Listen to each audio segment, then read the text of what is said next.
आज शाळेचा पहिला दिवस आहे। राज्यभरात अनेक ठिकाणी विद्यार्थ्यांचं मोठ्या उत्साहात आणि आनंदात स्वागत केलं जात आहे। खासदार कल्याण काळे आपल्यासोबत आहेत। बदनापूर तालुक्यातील विल्हाडी या गावात त्यांनी चिमुकल्यांचं गुलाबाचं फूल देऊन या ठिकाणी स्वागत केलं आहे। साहेब, काय सांगाल, आज तुम्ही विद्यार्थ्यांच्या आनंदात सहभागी झालेला आहात? सर्वप्रथम मला शालेय शिक्षण विभागाला धन्यवाद दिले पाहिजे की आज योग आला, त्यांच्या उपक्रमामुळे मला विल्हाडी गावच्या शाळेच्या पहिल्या वर्गाच्या विद्यार्थ्यांचं स्वागत सत्कार करता आला आणि या गावकऱ्यांना भेट देता आली, या शाळेची पाहणी करता आली।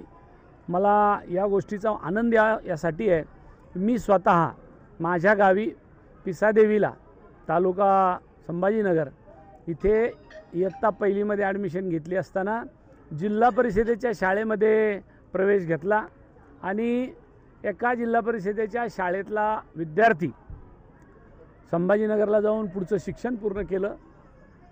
होमिओपॅथीच्या विभागाचा डॉक्टर होता आलं आणि त्या माध्यमातून 10 वर्ष वैद्यकीय सेवा केली आणि त्याच शाळेतला एक विद्यार्थी जालना आणि संभाजीनगरचा लोकसभेतला सदस्य म्हणून मला त्या ठिकाणी जाता आलं। म्हणून मला आनंद या गोष्टीचा आहे की एका जिल्हा परिषदेतल्या शाळेतला विद्यार्थीसुद्धा शास्त्रज्ञ होऊ शकतो, खासदार आमदार होऊ शकतो, अधिकारी कर्मचारी होऊ शकतो। म्हणून जिल्हा परिषदेच्या शाळेबद्दल जी काही लोकांच्यामध्ये उदासीनता आहे ती यानंतर राहू नये। आजही वाडी तांडी वस्तीवर ज्या काही वस्ती शाळा आहे त्या शाळेतल्या विद्यार्थ्यांनासुद्धा फ्लुएंटली इंग्लिश बोलता येते।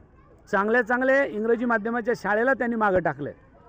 असा आपला हा जिल्हा परिषदेच्या शिक्षण विभागाचं कौतुकसुद्धा मी या ठिकाणी मुद्दाम करेल। पण लोकांना असं, आईवडिलांना असं वाटायला लागलं ज्या शाळेची फीस जास्त त्या शाळेमध्ये शिक्षण चांगलं, पण असं काही नाही। आज आमच्या विल्हाडी गावच्या विद्यार्थ्यांनी ज्या पद्धतीने हा शाळेमध्ये उपक्रम केला, शिक्षक वृंदांनी त्यांना मार्गदर्शन केलं आणि शाळा जिल्ह्यामध्ये नंबर 1 आणली आणि मोठं बक्षीसही पटकावलं आणि आज या शाळेतले विद्यार्थी ज्या शिक्षक आणि गुरुजन वर्गाने घडवले त्यांनासुद्धा मी धन्यवाद देईल। याचा आनंद खऱ्या अर्थाने। तुमचा शाळेतला पहिला दिवस तुम्हाला आठवतो का? आमच्या शाळेतला पहिला दिवस आठवतो म्हणजे खरं सांगू का, तर आम्हाला त्यावेळेला त्या काळात काही साधनसामुग्री उपलब्ध नव्हती। कधीतरी आमच्या आईवडिलांनी शाळेत नेऊन सोडलं। हा 5 वर्षाचा झाला का 6 वर्षाचा झाला, कोणत्या सणाला झाला होता, कोणत्या सणाला झाला नव्हता, असं म्हणायचे की त्या काळात शिमगान पाडवा झाला त्याच्यामध्ये झाला होता 15 दिवसाने, अशी आमची जन्मतारीख राहायची। आणि एकदा हा हात ह्या कानाला लागायला लागला की म्हणायचे याला 5 वर्ष झाला, चालले शाळेमध्ये, अशी परिस्थिती त्या काळात होती। आता आणि तो काळ हा निश्चितपणाने वेगळा आहे। पहिल्या वर्गाला गेलेला विद्यार्थी पार 3रीला 2रीला जाईपर्यंतही त्याला शाळेचं काय चाललं कळत नव्हतं। पिशवीत वह्या पुस्तकं टाकायची, शाळेत जायचं, शाळेत जे शिकवलं ते ऐकायचं, गुरुजी म्हणले ते गिरवायचं, परत घरी जायचं आणि दुसऱ्या दिवशी पुन्हा शाळेला यायचं। इतकंच काय ते पहिल्या वर्गाचं शिक्षण होतं।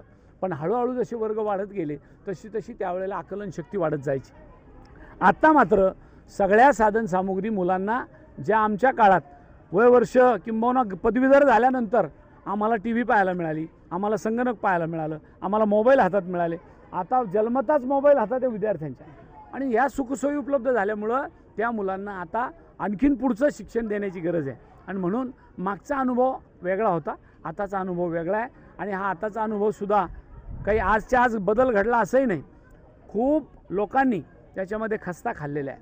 वेगवेगळे सरकार आली, वेगवेगळे सरकारं गेली, त्यांनी शिक्षण विभागाला मोठं चालना देण्याचं काम केलं आणि म्हणून खऱ्या अर्थाने आज आपल्या या देशाची तरुणाई जी शिक्षणामध्ये पुढे गेली त्याचा